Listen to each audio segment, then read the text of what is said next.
there. All right. So we have Jessica London Shields here, who came in late, but we're squeeze you in. It passed me already. It did, but we're back. Okay. All right, so we have Jessica London Shields, who's 29, grew up in San Francisco, but has been a proud Chicagoan for more than 10 years. She's the co-founder and managing director of the She Crew, a multidisciplinary journaling to performance empowerment program for middle school girls. Founded with her partner Meredith, She Crew exists to support girls at a time of transition, focus their individual voices, create a safe space for self-expression, and facilitate a community that aids in the development of all its members. All She Crew programs are obviously queer inclusive and trans and gender variant welcoming. She Crew's 2015 Summer Intensive is produced in partnership with the Jane Addams Hull House Museum. Jessica is also an award-winning theater and film artist here in Chicago. In her creative work, she is dedicated to representing female stories with dignity and LGBTQ stories with authenticity. She is passionate about widening our perceptions about one another through genuine and authentic artistic representation. And did you know Jessica can solve a Rubik's Cube in less than 2 minutes? And I meant to bring one, so I can do it. That'll be fun. Whatever. Thank you so much. Thank you, Windy City Times. And so sorry I was late. I was coming from the Jane Addams Hull House Museum, and one of the girls was waiting for her grandma by herself. So we hung out for a little bit because she was just going to jump on the bus because she's very adventurous. And she was like, I think I can figure it out. And I was like, have you taken like public transportation before by yourself? And she's like, no. But I'd end up somewhere. And I think I'd end up home at some point. Anyway, thank you so much. Yeah, thank you for coming back around to me. I run She Crew with my partner Meredith. We are a younger organization, and we're here because of the support of our communities, and that includes the support of the LGBTQ community. And thank you, Tracy. I'm going to be bugging you later because you're going to come and talk to my girls, so thank you so much for talking to them about journalism. And sorry that I missed some of the stories. It's been amazing hearing about all of you. And thank you so much. My plug, shecrew.org. And if you have any, if you know any girls in 12 to 14, middle school is a hard time. That's why we focus on it. I'm sure everyone in this room did not like middle school very much. Feel free to hit me up. We have programs in the summer, and we also are working on having more programs during the school year. Thank you.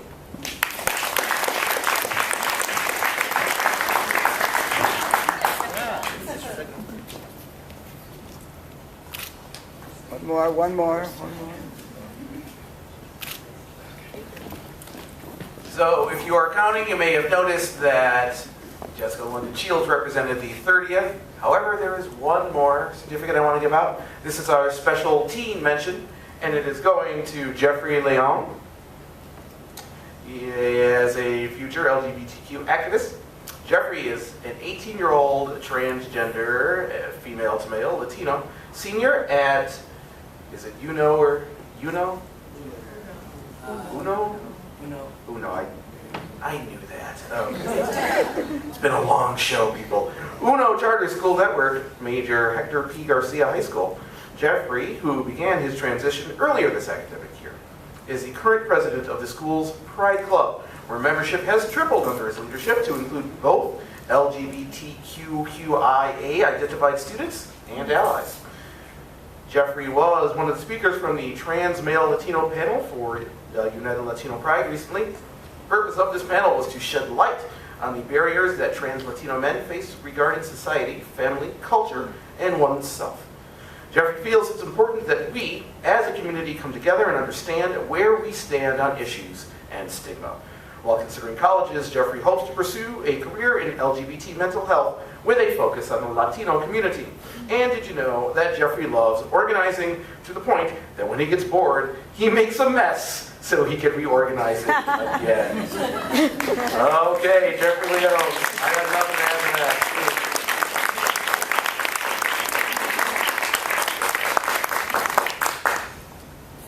Hello, everybody.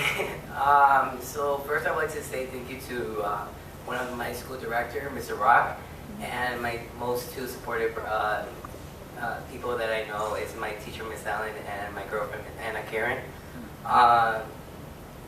It's an honor to be here. I feel this is the first step for me to be a future activist in the Latino community. And I also want to say thank you for everybody here on stage for giving me that example. And you know, I really hope. Well, I know for sure I have that confidence and committed and very ambitious to make a change in the community and help the LGBT and there's so many acronyms in the community. So thank you.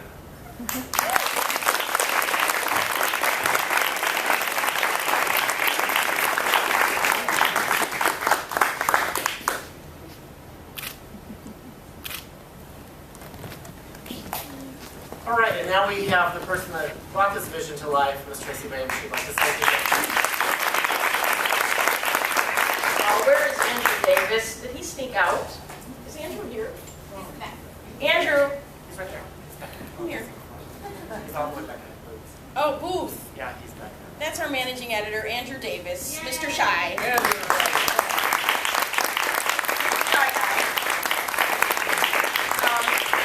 He never wants to be on stage, so I'm going to make...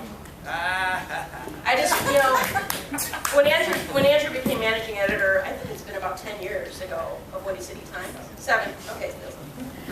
He's been part of our company for about 20 years and became managing editor 7 years ago and took over running the 30 Under 30 many years ago. And really just does a phenomenal job during our busiest time of the year. And I just want to thank you so much for doing that and making sure that we reach out as far and wide as we can. Make sure, please, next year you nominate. Some of our best nominations come from our previous winners. It makes sure that we're really reaching a large group. This year's event is really, really special to our company because it's our 30th anniversary this year.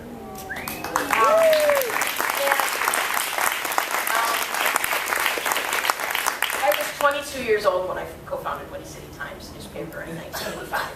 I was in your age group, and to have witnessed what we have in the 30 years of our company, we hope that we're around as long as we can be. And we have a $30 for 30 years campaign going on until Tuesday. We're also going to have a big party at Sidetrack the end of September 27th. That'll be our actual 30th anniversary. Come out and you can see we're going to have a great issue that week. It's going to be a lot of work. Where we're going to pull up old covers of the newspaper and talk about some of the people that founded us in the early years. 2 of our co-founders of the newspaper have passed away, and many, many, many of our writers we lost during the AIDS epidemic.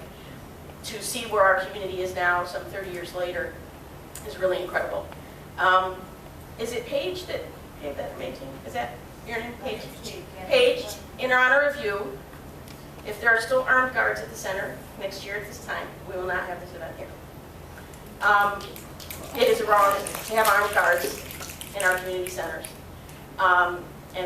So in honor of you, I felt awkward coming here today even. So I know that it's not right. So we all have to work really hard to change our community. Our community is a reflection of the mainstream, and we're all not perfect. So we can work really hard. And one of the things I would love to be with all of you on this stage at some point is the work that we're doing on youth homeless issues in Chicago. We just launched a youth storage initiative, which Laura Brooks is heading up, where we're putting storage lockers into shelters and also hopefully into churches and schools.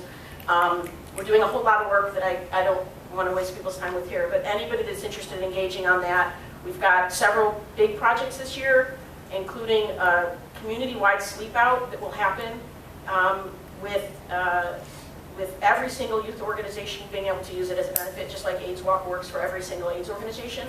We're going to try to lift up the entire community. So any organization from Project Fierce to Heartland Alliance to the Night Ministry, et cetera, will be able to participate. So we're going to love to have all those 1,000 volunteers from the Lakeview Pantry involved, and anybody else as well. So we're really trying to be part of the community that we cover.